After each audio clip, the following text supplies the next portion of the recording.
İlk hikayemizde 1933 yılında İstanbul'da Yeşilköy'de doğuyorsun. Baban mühendis, annen öğretmen. Bir evin tek çocuğusun. Kocaman bir yılda yaşıyorsunuz. Denizi, gökyüzünü, ağaçları izleyerek büyüyorsun. Kibar ve düşünceli olduğun kadar hareketli, ele avuca sığmayan bir afacansın. Bir tek aile meclisinin sanat sohbetlerinde duruluyorsun. Sessiz kalıp dinlemeye başlıyorsun sanat sohbetlerinde. Büyüklerini pür dikkat dinliyorsun. Meraklı bir yapın var. Evinizde çok kitap okunuyor. Bu kitaplar üzerinde konuşuluyor ve ailenizde müzikle ilgilenmeyen yok gibi. 4 teyzem var. Her biri müzikle haşır neşir. Biri keman, biri kanun, biri ut, biri piyano çalıyor teyzelerin. Ne şahane bir ev. Evinizde gramofonlar susmaz. Türk sanat musikisini, klasik batı müziğini, operaları, konçertoları dinlerken mest oluyorsun. Doğup büyüdüğün evde tanıştığın müzik bütün benliğini kaplıyor. Yıl 1939, biraz ileri sardım. Şimdi 6 yaşındasın. Oradan düşünelim. Okula başlıyorsun. Çok zengin, sanat dolu bir dünyadasın, ev anlamında, şanslısın. Şeyi merak ediyorum, evdeki bu ortam 6 yaşındaki bir erkek çocuğunun hayallerini ne yönde etkiler acaba? Ne hayal ediyorsun? Nasıl bir meslek hayalin var? Aklından bir şey geçiyor mu o yaşta? Hatırlıyor musun? Şöyle hatırlıyorum. Evdeki gördüğüm her enstrüman benim için oyun kurmak için bir nesne gibiydi. Oyuncakların enstrümanlardı. Oyuncaklarım, enstrümanlarımı da oyuncak yapardım aynı zamanda. Yani o değerli kemanın tellerine dokunduğum zaman çıkan sesler bana küçük bir bebekle oynama tadı verirdi. Daha henüz çalmasını bilmiyordum ama yine de öyle bir zevk alırdım. O enstrümanların şekilleri bana bebekleri, küçük insanları hatırlatırdı ve hatta onlarla konuştuğumu hatırlıyorum. Evde çok büyük kuyruklu bir piyanomuz vardı. O piyanonun üstündeki tuşlara parmaklarım yettiğince dokunur, oradan çıkan seslerle gözlerimi kapatır. Bulunduğumuz o çok büyük evin dışındaki ağaçların sesini dinlemeye çalışırdım. Çok güzel. Okulda müzik derslerini iple çekiyorsun. Fakat ailen, özellikle de baban, hukuk okumanı istiyor. Aslında çok çalışkan bir talebesin. Bilgiye değer veriyorsun. Öğrenme iştahın çok fazla. Ama senin hayalin bambaşka. O tek hayalle yanıp tutuyorsun. Orkestra şefi olmak istiyorsun. Müzik senin için dev bir tutku çünkü. Babanın hukuk okuman konusundaki baskısı arttıkça durmuyor. Söz dinlemiyorsun. Haşarılık dozun giderek artıyor. Okulda bile en yaramaz öğrenci seçiliyorsun. Ortaokul yıllarında da ilkokuldan farksızsın. Yaramazsın. Sarıyorum ileri, 1947'ye geldik. Şimdi 14 yaşındasın, liseye başladın. Senin derdin ne? Evde yerinde duramıyorsun, okulda zaten adın çıktı. Bütün bu yaramazlıkların sebebi aslında hukuk okumanı isteyen ailene, bilhassa babana karşı bir tepki olabilir mi? Ne dersin bu haşarılık? Tepkiden daha çok kendimi temsil edebilmenin yollarını aradığım bir dönemdi bu. Bir tür zaten sanata olan eğilimim de bundan kaynaklanıyor. Bir ifade etme çabası İfade mı? etme, yani bu müzikle, bu dünyayla kendimi ifade etmenin yollarını arıyorum. Bu yüzden aslında görünmek de isteyen bir yapım vardı. Ailem beni başka türlü görmek istiyor. Gerçi onların da bu eğiliminde belki bir doğruluk payı var. Çünkü olabildiğince adil bir objektif bakış açısı olan bir çocuktum. Buradan belki benim iyi bir hukukçu olacağımı düşünüyorlardı.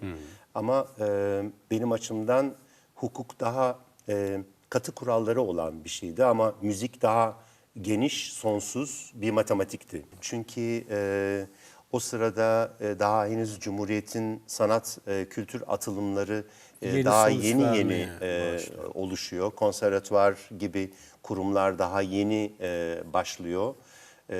Bununla ilgili eğitimin olabileceği bilgisi yok ve işte ilk Türk beşlisi orkestra şeflerini daha o zaman duymadık bile. Ama iyi hukuk fakültelerimiz var. Onun için de onlara Evet. daha... Lisedesin.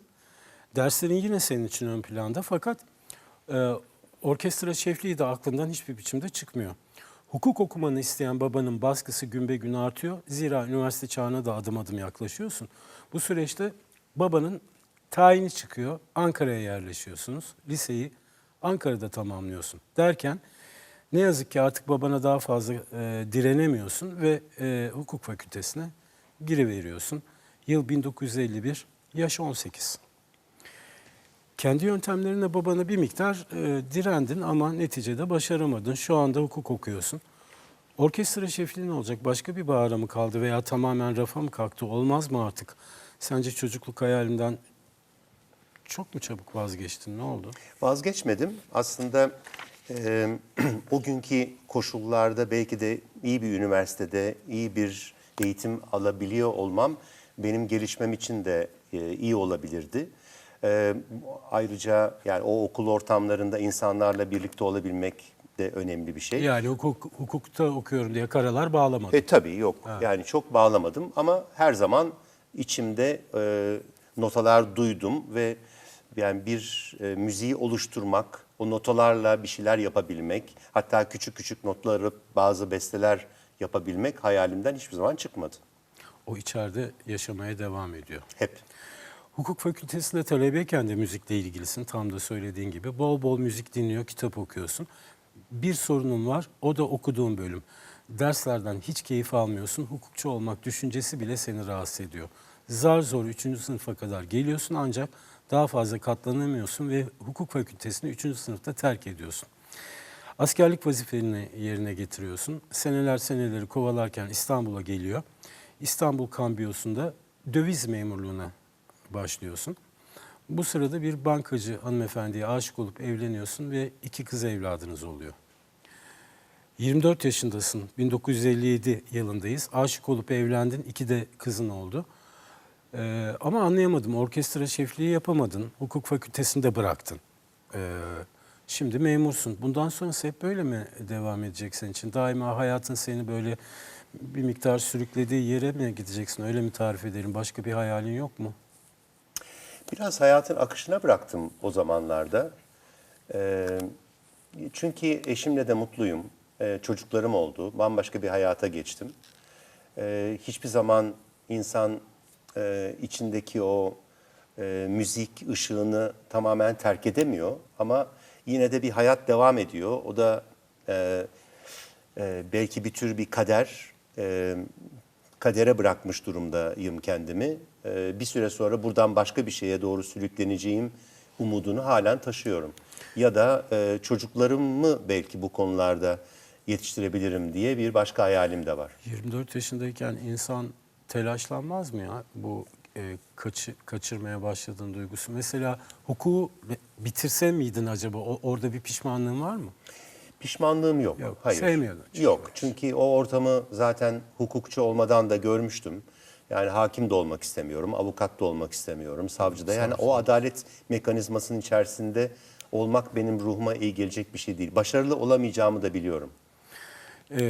Döviz yani memurluk çok hedefinde olmasa bile bir eşin, sevdiğin bir eşin, 2 çocuğun var. Mutluyum diyorsun. Evet, şimdi. evim var, çocuklarım var, mutluyum ama hiçbir zaman hayaller bir kenara atılmıyor. Atılmıyor. Yıllar boyunca hayatın oldukça monoton ilerliyor. Eşinle vakit geçiriyorsun. Kızlarınla ilgilenerek babalığın tadını tabii ki çıkartıyorsun. İşine gelip gidiyorsun.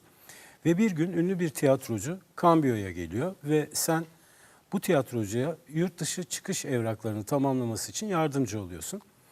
Tiyatrocu beyefendi çok zarif ve çok iyi bir insan olduğunu söyleyerek sana teşekkür ediyor, iltifat ediyor. Ayrıca oyunculuğun meslek olarak sana çok da yakışacağını düşündüğünü belirtiyor. Ve günler sonra İstanbul Şehir Tiyatroları seçmelerine seni davet eden bir telefon alıyorsun. Ne düşünüyorsun? Orkestra şefi olamadın belki ama bu fırsat sayesinde aktörlük, tiyatroculuk mümkün. İstiyor musun seçmelere katılmak? Bu telefon senin hayatında baht dönümü olabilir mi? Kaderin burada Çok değişir büyük mi? şoktu benim için böyle bir Sürpriz değil öneri. mi bu? Çok büyük sürprizdi. Hiç beklemediğim bir yerde saygı duyduğum bir sanatçının beni görür görmez böyle bir böyle bir teklifte bulunuyor olması büyük bir sürprizdi. Ona Ve bunu biraz ne da belki- düşündürmüş olabilir acaba? Ya belki Hitabetin falan sesim, mı? yani konuşma biçimim, düzgün bir Türkçem vardı. Harika bir ailede doğdun, hukuk Evet, okudun. kültürlü Muhtemelen dili çok iyi Evet, kullanıyorsun. evet, iyi konuşurdum. Ses olarak da düzgün bir sesim vardı. Herhalde görünüş olarak da böyle beni kibar, düzgün, Renkli presentable Türkçe buldu. Evet. Öyle bir kapı açıldı. Bu saatten sonra böyle bir işe kalkışırsan eşin destekler mi? Düzeniniz bozulacak Çok gibi düşündük çünkü bunu öyle aslında. Her şeyden önce yani böyle bir ortam nasıl olur bizim için diye çok düşündük. Ama deneyebilirsin dedi bana. Bana bıraktı tamamen kararı. Eşin sana destek oluyor. Bu fırsatın hatta çok önemli olduğunu da ifade ediyor oradaki fikrini. Hatta gerekirse benim maaşımla geçiniriz. Sen yeter ki seçmelere katıl diyor. Eşinin desteğiyle 362 kişinin katıldığı seçmelere giriyorsun ve kazanan 28 kişiden biri oluyorsun.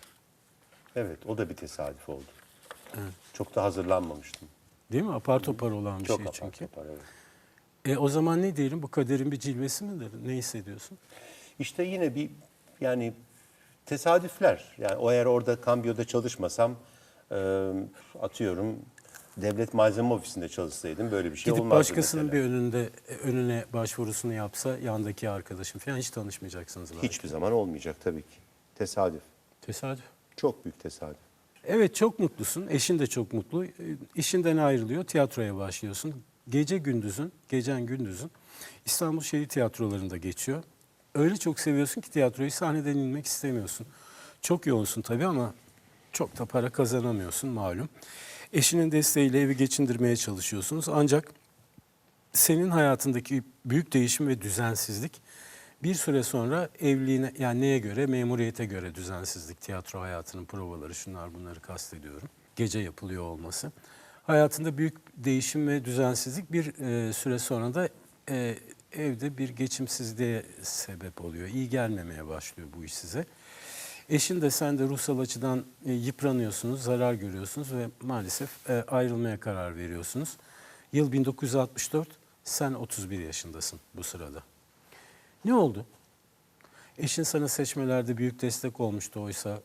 Yani ayrılık sence tek seçenek miydi? Acaba tiyatroya girdikten sonra eşini ve evini biraz ihmal ettiğini düşünüyor musun sen de?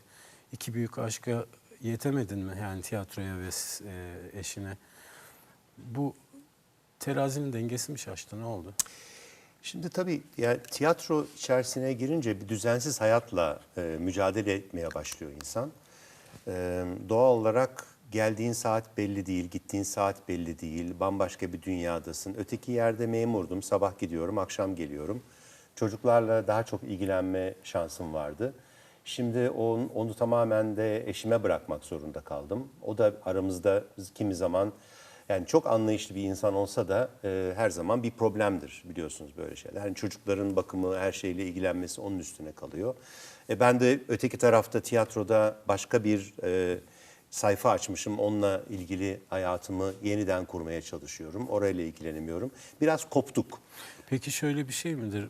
Yani mesela kambiyoda çalışan bir memurun ruhunun dalga boyuyla bir aktörünki herhalde çok farklıdır değil mi? Daha mı çalkantılı, daha mı huzursuz bir kişilik oluyor aktör? Eve geldiği zaman daha eskiden tanıdığı adama benzemeyen birisiyle mi karşılaştı acaba? Eşin ne dersin?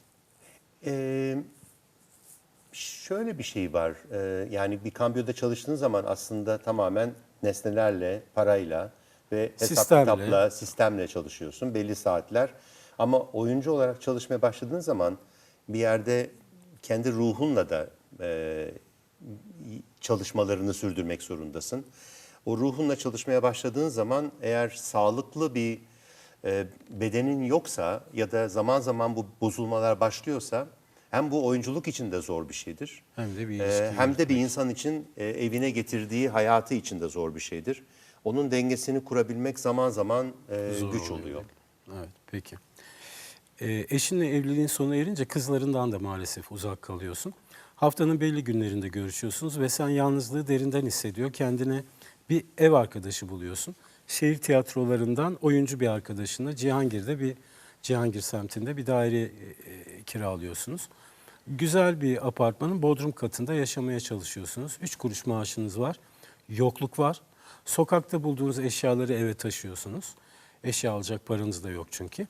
Fakat ev arkadaşının eli çok lezzetli, güzel yemekler yiyor, çok güzel vakit geçiriyorsunuz. Arkadaşlarınızı orada ağırlıyorsunuz.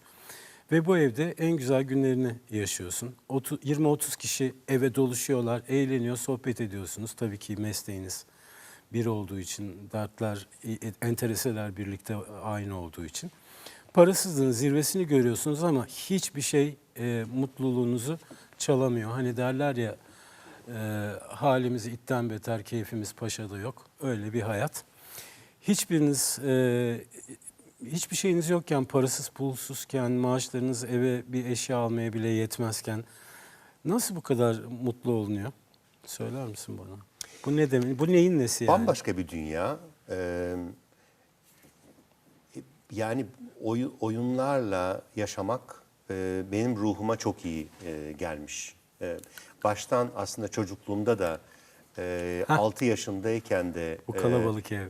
o kalabalık ev içerisinde enstrümanlarla kurduğum oyunlar kendimi o anlamda bir şekilde oyuncu temsil etmeye çalışmak demek ki bu işin temeliydi. Sonra bir dönem bunu tuttum. Müziğe geçemedim ama yine de müziğe yakın başka bir tiyatronun içerisinde huzurluyum, mutluyum. Biraz da senin söylediğin şeyden hemen çağrıştı. Acaba evinizdeki o mutlu, çocukluğundaki evin mutlu kalabalığı burada da tekrar kendini göstermiş olabilir mi? Ona benzer bir şey. Belki, evet. Mutlu bir kalabalık, marifetli Belki. insanlar etrafta. Daha sıcak bir kalabalıktı ama. Benim evimde daha kültürlü kitaplar, enstrümanlar, daha böyle zengin, daha kültürlü bir soğukluk da vardı aslında. Ama şimdi Daha artık kıvamlı mıydı orası? evet, daha böyle Burası her daha şeyin güzel. yerli yerinde olduğu bir yer. Burası böyle harala göre yemekler, içmeler, Güzel. arkadaşlıklar çok güzeldi. 66 yılına geldik, 33 yaşındasın. Bu yıl ilk sinema filminde oynuyorsun ve gerisi geliyor sonra. Bir yandan şehir tiyatrolarında, bir yandan özel tiyatrolarda çalışıyorsun. Diğer taraftan sinema filmlerinde rol alıyorsun. Ancak yine de yüksek bir gelirin hala yok. Kazandığın parayı da zaten ihtiyaç sahipleriyle ve 2 kızınla paylaşıyorsun. Yardımlaşmayı seven birisin. Ev kalabalık filan. Gelenler gidenler. Zamanının büyük bir kısmı setlerde, sahnelerde geçiyor. Ve 1976 yılında bir İngiliz oyuncuya gönlünü kaptırıyorsun. Bir kez daha evleniyorsun. Şimdi yaş 43. Nereden nereye? Çocukluğundan bu yana sanatın içindeydin. Sanatsever bir ailede doğdun, büyüdün ve hayat seni tekrar sanatla buluşturdu. Aslında senin yolun en başından belliydi diyebilir miyiz? Çok farklı bir yere geldim şu an. Aslında hiç belli değilmiş. Öyle Geldiğim nokta nereden nereye? Yani bir müzisyenlerle dolu bir aileden artık İngiliz bir Hukuka eşim evrilip var. oradan hukuktan Evet. kambiyoya, Evet, kambiyodan Nerelerden nerelere sürüklemiş hayat beni. Bir daha aynı yere dönüp bakmamışım. Hiçbir zaman aynı suda yıkanmamışım. Ve bu noktalara gelmişim. tahmin edemezdim diyorsun yine de yani. Tahmin edilebilir bir şey Tahmin değildi edilebilecek bu. bir şey değil Öngörülebilir asla. bir şey. Zaten yani kim tahmin edebilir ki?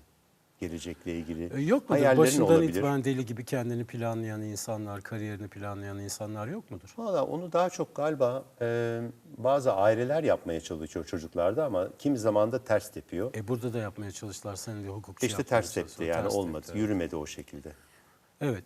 Her şey yolunda gidiyor. Setlerle sahneler arasında mekik dokurken maalesef yine evlilik, ikinci evlilik zedeleniyor. Yoğun iş hayatı ve özel hayat arasındaki dengeyi gene tutturamıyorsun. Diğer yandan parasızlıktan dolayı da evliliğin yarı alıyor. 1978'de boşanıyorsunuz sen 45 yaşındayken. Bu ayrılık seni kahrediyor bu defa.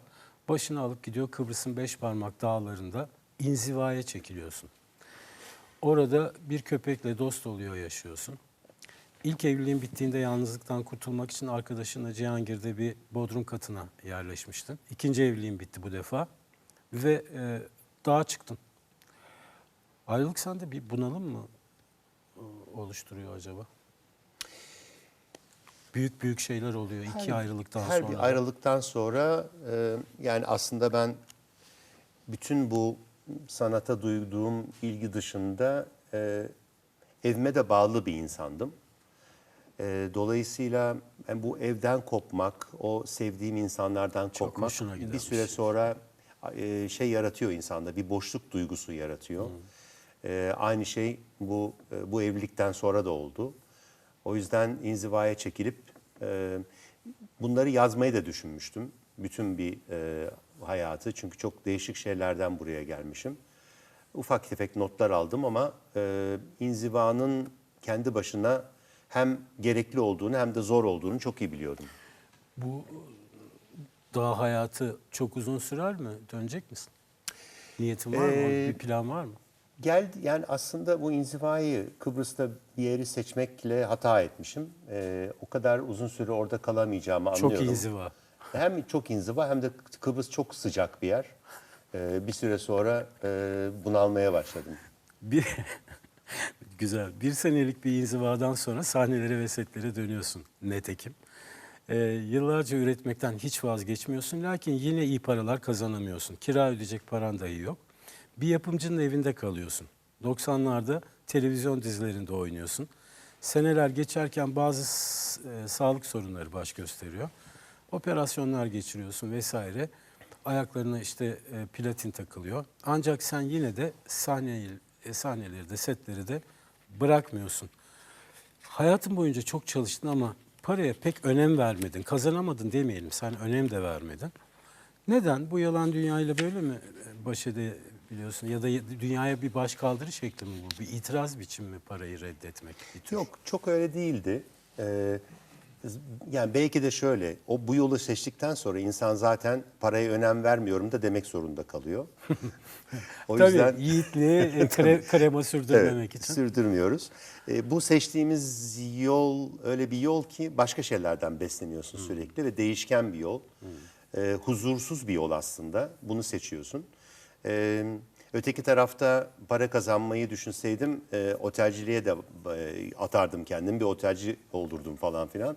Ama buraya geçince artık hayat seni buraya götürüyor bir yerden sonra. Tek şans buralarda belki iyi bir dizide daha iyi bir rol alabilmek, daha çok para alabilmek, belki de telif haklarımı geri alabilmek olabilirdi.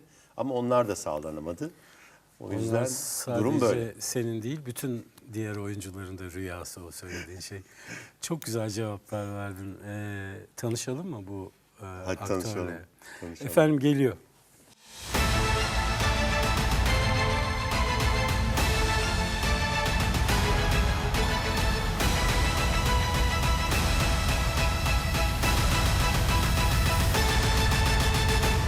Ya Kayan abi.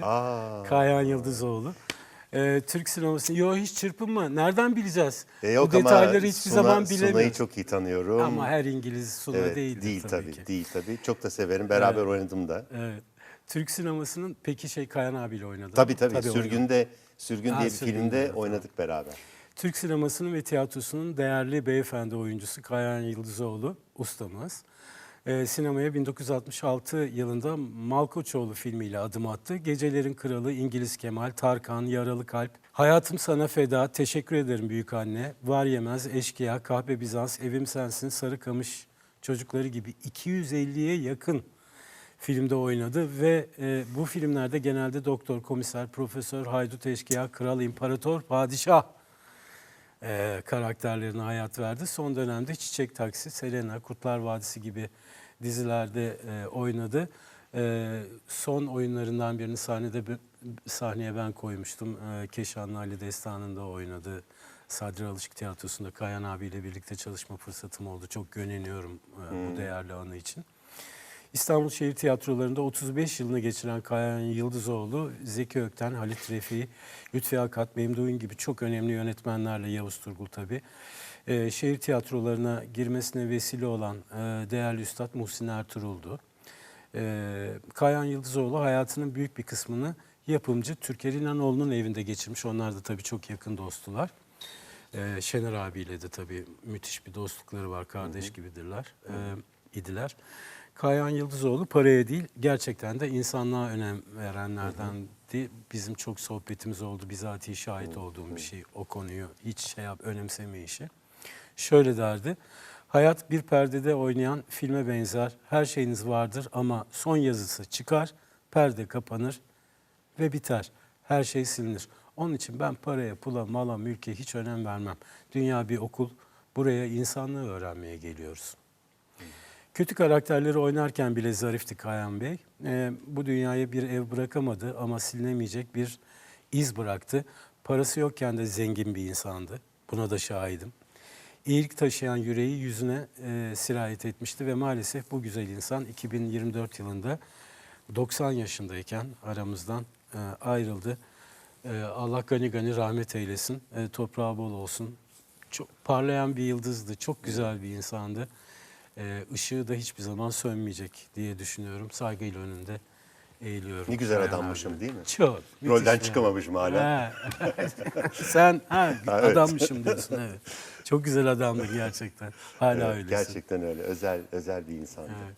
Çok. 1933 yılında İstanbul'da Yeşilköy'de doğuyorsun. Bir evin tek çocuğusun. Kocaman bir yılda yaşıyorsunuz. Doğup büyüdüğün evde tanıştığın müzik bütün benliğini kaplıyor. Fakat ailen, özellikle de baban, hukuk okumanı istiyor. Hukuk fakültesini 3. sınıfta terk ediyorsun. Aşık olup evlendin, 2 de kızın oldu. Ve bir gün ünlü bir tiyatrocu Cambio'ya geliyor. Oyunculuğun meslek olarak sana çok da yakışacağını düşündüğünü belirtiyor. İşinden ayrılıyor, tiyatroya başlıyorsun. Eşin de sen de ruhsal açıdan yıpranıyorsunuz, zarar görüyorsunuz ve maalesef ayrılmaya karar veriyorsunuz. Bir ev arkadaşı buluyorsun. Yokluk var. Sokakta bulduğunuz eşyaları eve taşıyorsunuz.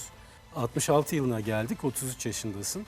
Bu yıl ilk sinema filminde oynuyorsun ve gerisi geliyor sonra. Seneler geçerken bazı sağlık sorunları baş gösteriyor. Türk sinemasının ve tiyatrosunun değerli beyefendi oyuncusu Kayhan Yıldızoğlu ustamız. Kötü karakterleri oynarken bile zarifti Kayhan Bey.